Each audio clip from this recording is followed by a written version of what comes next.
How did one car company weave its way into traffic? We'll tell you how this week on Motoring 2005.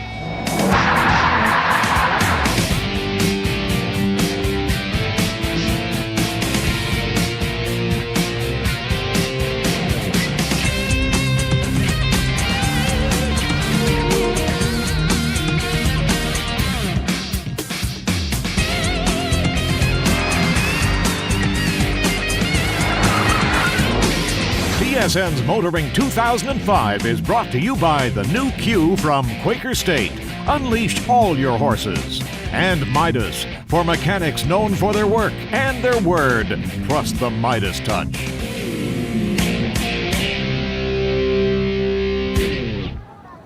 Call me a sissy, but since I was a kid, the one carnival ride that scared me silly was the Ferris wheel. Well, this one takes riders 50 meters or 165 feet into the air. And this one, known as the Wonder Wheel, holds the record for being the tallest ever seen at a world exposition.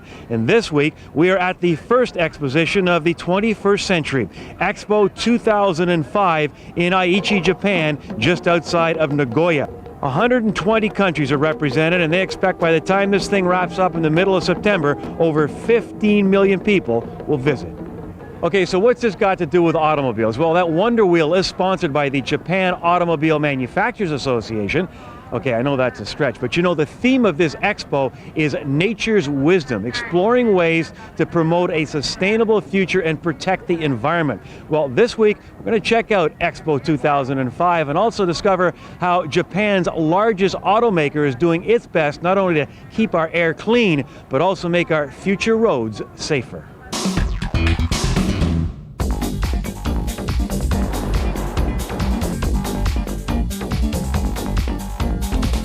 Toyota's hometown. Great opportunity with Expo 2005 for Toyota to, with pride, display its hometown and also display its latest thoughts about the future of the automobile.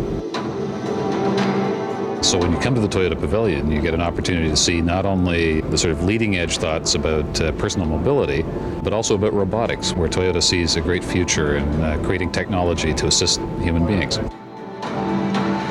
It had a lot to do with cars. It talked about the types of sensors, about the control systems that we are seeing involved in our vehicles. So a lot of the safety systems you're actually seeing applied in automotive technology also has its application in robotics. But you also saw with the I-unit an incredible integration of technology that allows vehicles to travel close together without ever touching. Those I-units are our sort of vision of personal mobility. But if you can think about the future, we're going to be operating in urban environments which are very densely populated. And we're looking at how you can interact in that type of an environment without coming into collision with each other, without causing problems. The best analogy is to a school of fish or a flock of birds. They communicate with each other in a way that allows them to fly together without interfering with each other. Same thing with a school of fish. And we're now trying to implement those sorts of thoughts into technology, which you'll see in urban transit use. The first use of this is an IMTS, our multimodal transportation system. In this case, you have buses which have been specially modified to run on a magnetic guided roadbed. Basically, reading the sensors in the road, the buses are able to run together as a train under their own guidance, or separate out or decouple and run as a normal bus. The idea of all of this is that you have a bus that can be used in very low density, and yet at the same time, without transfer, you can join a main core route and travel at high speeds with no operator intervention. If you look at traffic in any of the big cities today, like Toronto, there's absolutely no joy in driving. You're on the 401 because you got to get from point A to point B. And if there was a lane or a couple of lanes where you could lock into one of these IMTS systems and just let the car do the driving, wouldn't it be fabulous? You've had a chance to visit the Toyota Museum of Technology. This is a unique institution. I'm not aware of anything else like it in the world that traces both the history of a company, but also the history of industrial process and how it leads through to the creation of the modern automobile. So it started with a look at very early textile technology, both because that trained the Toyota family in certain types of industrial processes, but also because their breakthrough patents in looms gave them the resources that they needed to be able to start into car manufacturing. If you can imagine textile looming, the moment that a thread or a yarn would break, if you didn't catch that, then all of the cloth from there on was wasted. So the idea in an automatic loom was to, one, facilitate switchover of the yarn, but also to detect if there was a break and stop the machinery. Well, that same sort of process applies on the Toyota production system today. For anybody who has gone through a business school in North America, the Toyota production system now has become one of those standards that everybody reads about. In this museum, you have an opportunity to see it in action. I wouldn't have put the two together either. It was quite intriguing to see how the process development for making textiles evolved into the process for building cars. It was perfectly applicable, and it's characteristic Toyota. I'm really pleased to see that the focus of Expo is on the environment, and I think that's something that, well, it could happen here in Japan. It couldn't happen yet in North America. The Japanese, perhaps because of the fact that they are so dependent on external sources for energy, and because there are so many people living in such a small place, seem to have accepted the reality of our environmental problems in a way that North Americans haven't.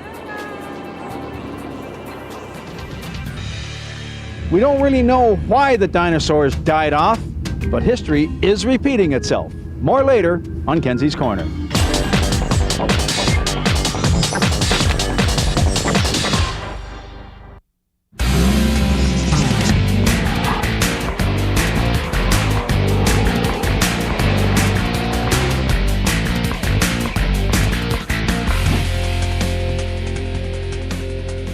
Into every life a little rain must come, or so they say. However, a stack of pylons, a sunset orange car and an empty skid pad, well, it brightens even the dankest day. On this edition of Test Drive, the all-new Mitsubishi Eclipse. One look at the fourth generation Eclipse tells you it's a very different car. The plunging lines and muscular haunches make it look as though it's ready to lunge at any moment. Perhaps the biggest difference, at least in the GT's case, is that it's now endowed with the power the previous car lacked.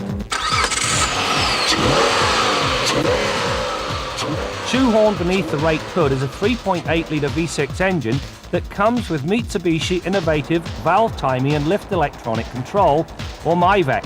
The latter indicates that the single overhead cam engine has variable intake valve timing and lift. It's an effective design that gives the Eclipse GT a healthy 263 horsepower and 260 pound-feet of torque.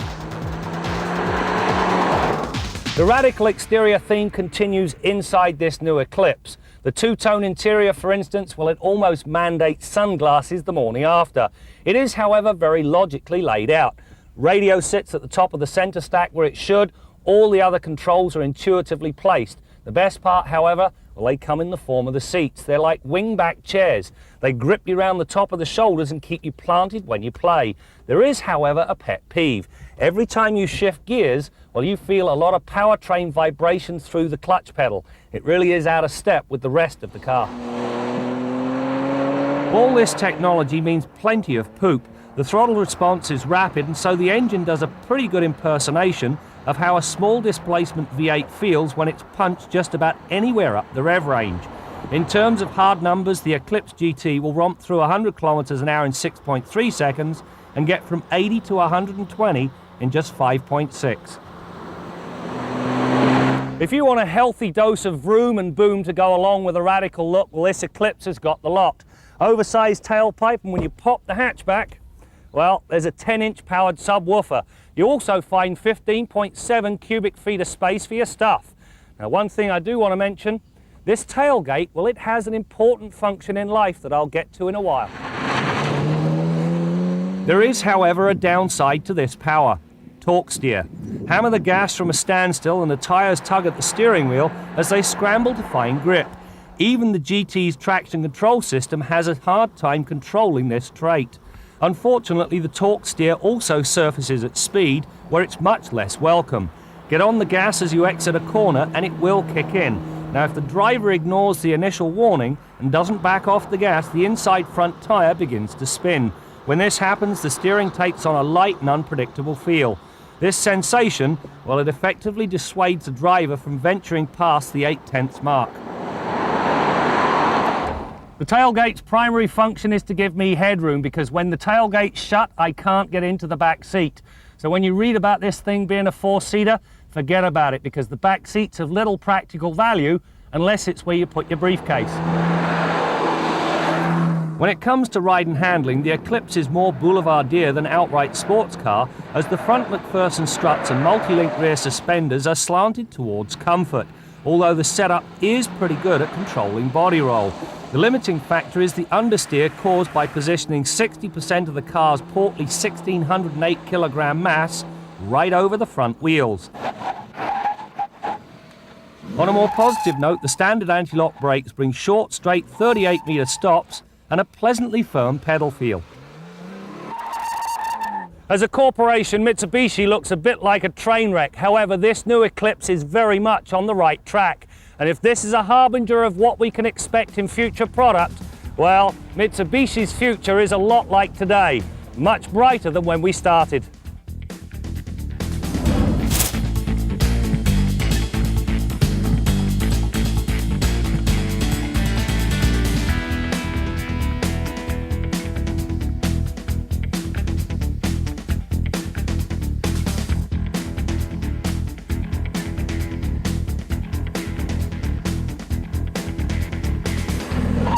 Our Midas tip of the week concerns your brake system. The life of your brake pads and brake rotors is very closely related to the temperature that they operate at. Higher temperature means shorter life, and the higher you go, the closer you're getting to brake fade, where you start to lose the brakes and you have to cool them down before they come back. That's a situation you never want to have happen, but racers have it happen all the time. What do? In many cases, they drill their rotors to help relieve the heat. You're starting to see cars come right from the factory. For example, this Pontiac Grand Prix GXP, factory installed, drilled and chamfered rotors. That drilling allows the rotors to be run a little bit cooler. It allows the brake pads to outgas and some of the gases to escape as the brake pads are wearing. And it also lightens up the rotor slightly, just makes for a better performing brake system. Look for it on more and more high performance cars. That's your Midas tip of the week.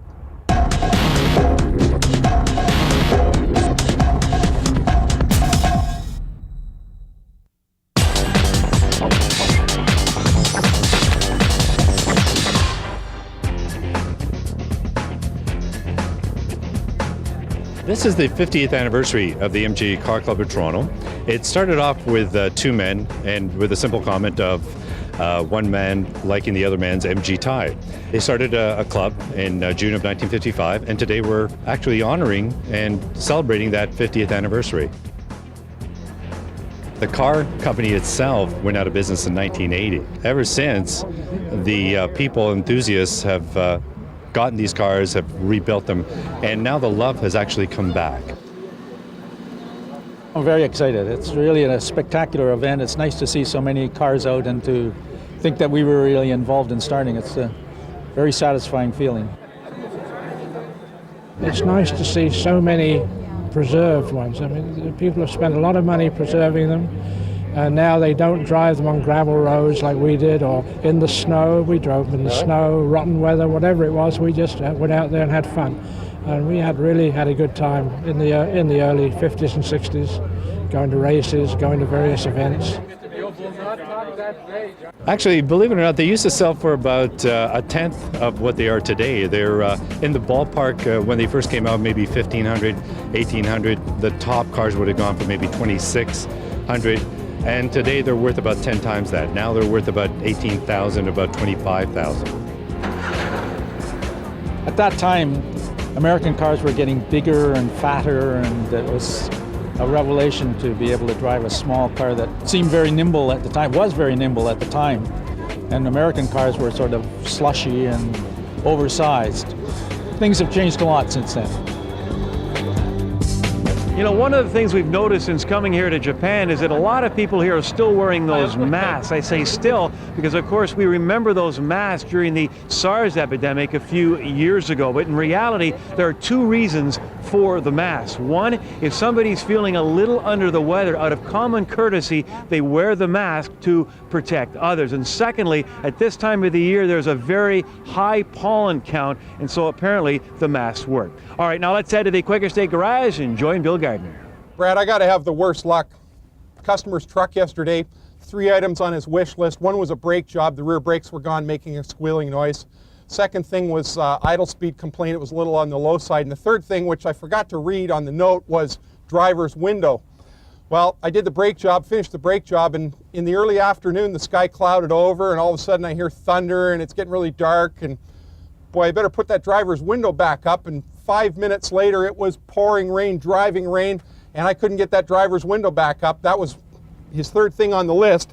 And the problem with the vehicle was the window regulator, the cables that actuate it had gotten rusty, and this drum that they reel onto had gotten blocked up with rust. I spent quite a bit of time with a little pick and some penetrating fluid on the cables trying to get it freed up, but with no success.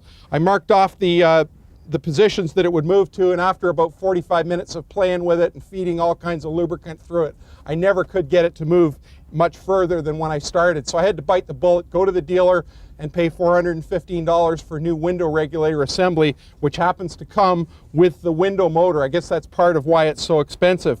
Now, on some vehicles, they use sort of a scissor type of action on the window regulator, and they don't use cables. This particular one, though, uses cables, and it's fairly light and fairly compact, but it's made in such a fashion that when it messes up and you have a problem like we had with rust on these cables and binding, you've got to go and buy a new assembly because it's just not made in a fashion where you can easily fix it.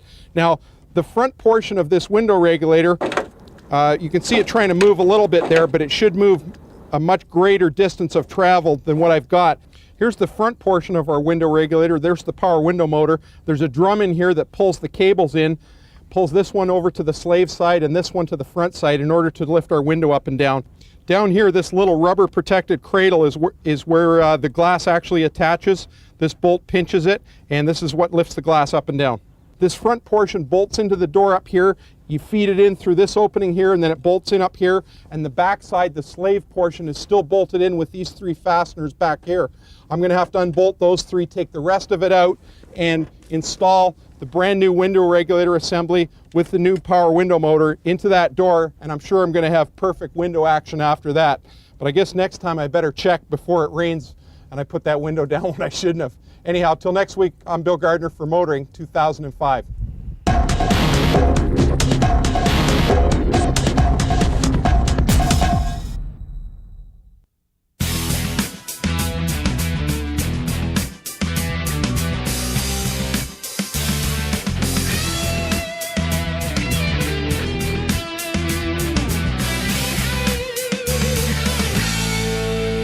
Regular viewers know that I've been praying for the death of the SUV for years. Stupid, useless vehicles. Why would you want to do that to yourself?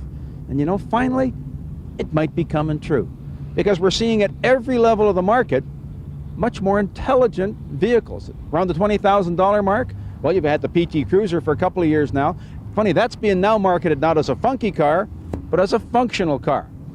Chevrolet's come out with the HHR. Is that a PT Cruiser clone, or am I not Jim Kenzie? And you got something like the Mazda 5, which is really a micro minivan. Now, 15 years ago, Summit Eagle Wagon, remember that? Or the Nissan Access? They couldn't throw those off buildings onto people. But now all of a sudden, people are starting to think, maybe that makes a certain amount of sense. You think of Subaru, we happen to be in Subaru's parking lot right now, and you got something like the Forester. They made this look like an SUV. But folks, guess what? That's an Impreza station wagon under there. In other words, it's a vehicle that can do a lot of different things. But you don't need to make it weigh 6,000 pounds. I think the rest of the market's kind of woken up and said, you know, if gasoline is $1 a liter, do I need to get something that gets 8 miles per gallon? And it's happening at every segment level, because in the $30,000, $40,000 range, you got Audi Avant wagons, you got the new Mercedes B-Class. Even higher up than that, you've got all sorts of vehicles that are giving up on the 6,000 pound deal and getting to a much more intelligent view. Not only are these things more intelligent and more functional, they're even starting to be cool. Because what's the coolest car on the road right now? No doubt about it, it's the Dodge Magnum. And what's that? It's a station wagon. All right, I'm Jim Kenzie.